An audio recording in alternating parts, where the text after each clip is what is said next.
ആശാവർക്കർമാരെ BJP. Congress സഖ്യം കുത്തിത്തിരിപ്പിച്ച് പിണറായി സർക്കാരിന്റെ ഭരണ പരാജയമാണെന്ന് വരുത്തി തീർക്കാനുള്ള ഗൂഢലക്ഷ്യങ്ങൾ അണിയറയിൽ നടക്കുമ്പോഴും സംസ്ഥാന സർക്കാർ ആശമാരെ ചേർത്ത് പിടിക്കാനുള്ള തീവ്ര പരിശ്രമത്തിലാണ്. സമരം അവസാനിപ്പിക്കാൻ ആശാവർക്കർമാരെ മുഖ്യമന്ത്രി തന്നെ ചർച്ചയ്ക്ക് വിളിക്കേണ്ടതുണ്ടോ എന്ന് ആലോചിക്കാമെന്ന് CPM സംസ്ഥാന സെക്രട്ടറി MV ഗോവിന്ദൻ പറഞ്ഞു.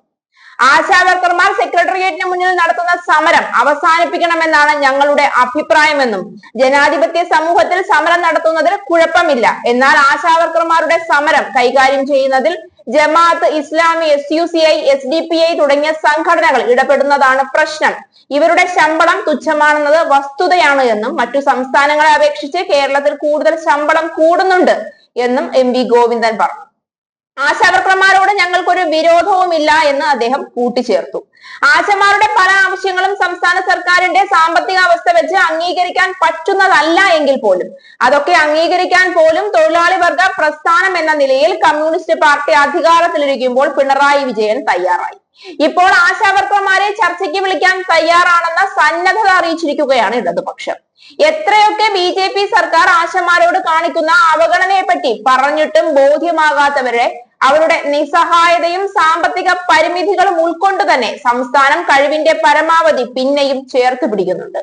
മുഖ്യമന്ത്രി തന്നെ ആശാവർക്കർമാരോട് സംസാരിക്കേണ്ട കാര്യമുണ്ടോ എന്നും അത് മറ്റാരെങ്കിലും ചെയ്താൽ അംഗീകരിക്കാൻ കഴിയുമോ എന്ന കാര്യം പോലും പരിശോധിക്കാൻ ഇടതുപക്ഷ മന്ത്രിസഭ തയ്യാറാണ്. ആരോഗ്യമന്ത്രി വീണ ജോർജിന്റെ ഉൾപ്പെടെയുള്ള പേരുകളാണ് ആശാവർക്കർമാരുമായുള്ള ചർച്ചയ്ക്ക് വേണ്ടി നിർദ്ദേശിക്കപ്പെടുന്നത്. ആശമാരോട് സംസ്ഥാനത്തിന് യാതൊരുവിധ പരിഭവവും പരാതികളുമില്ല. ആശമാർ ജോലിക്ക് സന്നദ്ധരായി തിരികെ പ്രവേശിച്ചില്ലെങ്കിൽ കേരളത്തിന്റെ ആരോഗ്യ മേഖല തന്നെ അപ്പാടെ തകരാറിലാകുമെന്ന ആശങ്ക തന്നെയാണ് സംസ്ഥാന സർക്കാരിനുള്ളത്. ബി.ജെ.പി. കോൺഗ്രസ് സഖ്യത്തിനെ സംബന്ധിച്ചിടത്തോളം കേരളത്തിന്റെ ആരോഗ്യ മേഖല തകരാറിലാവുന്നു എന്നുള്ളത് കേരള സംസ്ഥാന സർക്കാരിനെതിരെ ആരോപിക്കാവുന്ന പുതിയ ആയുധം മാത്രമാണ്.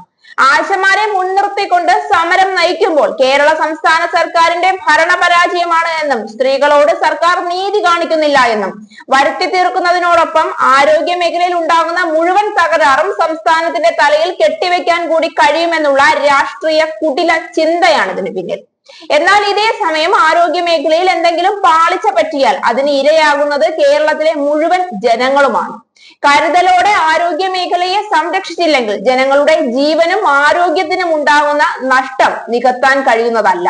നിപ്പ അടുത്ത കാലത്തായി കേരളത്തിൽ 2 വട്ടമാണ് വന്നുപോയത്. ഒരു കൊറോണ കാലത്തിനെയും കേരളം അതിജീവിച്ചു. മറ്റ് വികസിത രാഷ്ട്രങ്ങളെക്കാളും വളരെ ആസൂത്രിതമായും ശ്രദ്ധയോടെയുമാണ് ഇതിനെയൊക്കെ അതിജീവിക്കാൻ കേരള സംസ്ഥാനത്തിന് കഴിഞ്ഞത്.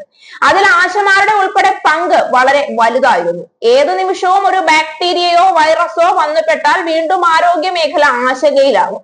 ആ സമയം ആശമാരുടെ സമരം തുടരുകയാണെങ്കിൽ അത് കേരളത്തിലെ മുഴുവൻ ജനങ്ങളുടെയും മരണത്തിലാവും കലാശിക്കുന്നത്.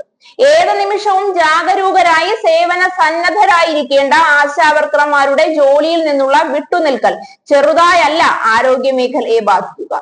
അത് സംസ്ഥാന സർക്കാരിന് നല്ല പോലെ അറിവുള്ളതുമാണ്. അതുകൊണ്ട് തന്നെയാണ് അവരുടെ സേവനങ്ങളെ ഒരല്പം പോലും കുറച്ചു കാണാതെ ആവശ്യമായ ആനുകൂല്യങ്ങളൊക്കെ കഴിവിനപ്പുറം നിന്ന് ചെയ്യാൻ സംസ്ഥാനം തയ്യാറായത്. പക്ഷേ ബി.ജെ.പി. കോൺഗ്രസ് സഖ്യത്തിന് രാഷ്ട്രീയ തന്ത്രത്തിൽ വീണുപോയ ആശമാർക്ക് നല്ലതും ചീത്തയും തിരിച്ചറിയാൻ കഴിയുന്നില്ല. ഈ ഒരു സാഹചര്യത്തിലാണ് വീണ്ടും ആശമാരോട് ചർച്ചയ്ക്ക് സംസ്ഥാനം തയ്യാറാണെന്ന് അറിയിച്ചിരിക്കുന്നത്. ചർച്ചയ്ക്ക് ആശമാർ തയ്യാറാവുകയാണെങ്കിൽ ഒരു പരിധിവരെയുള്ള അവരുടെ ആവശ്യങ്ങളെല്ലാം അംഗീകരിക്കാനും സംസ്ഥാന സർക്കാരിന് കഴിയും. സംസ്ഥാനത്തിന്റെ നിലവിലെ അവസ്ഥ അവരെ ബോധ്യപ്പെടുത്താനും കേന്ദ്രത്തിന്റെ അവഗണന അവരെ അറിയിക്കാനും സംസ്ഥാനത്തിന് കഴിയും. അതിനാൽ ആശമാരും സംസ്ഥാന സർക്കാരും തമ്മിലുള്ള ചർച്ച ഇതര പാർട്ടിക്കാർ അനുവദിക്കില്ല എന്ന കാര്യം വാസ്തവമാണ്. അതുപോലെ പിണറായി സർക്കാരിന്റെ തന്ത്രമാണെന്ന് ആശമാരെ തെറ്റിദ്ധരിപ്പിച്ച് അവരെ ജോലിയിൽ നിന്ന് വിട്ടുനിൽക്കാനും സമരം തുടരാനും പ്രേരിപ്പിക്കുക മാത്രമാണ് ഇവരുടെ ലക്ഷ്യം. അതുവഴി മറ്റു പാർട്ടിക്കാർക്ക് യാതൊരു നഷ്ടവും ഉണ്ടാകുന്നില്ല. അടുത്ത ഇലക്ഷന് അധികാരം പിടിക്കുക മാത്രമാണ് അവരുടെ ലക്ഷ്യം. എന്നാൽ ആശമാരെ സംബന്ധിച്ച് അവരുടെ ജോലിയും സാമ്പത്തിക അവസ്ഥയും പരിങ്ങലിലാകും എന്നതിന് പുറമെ സംസ്ഥാനവും ആകെ പ്രശ്നത്തിലാകും.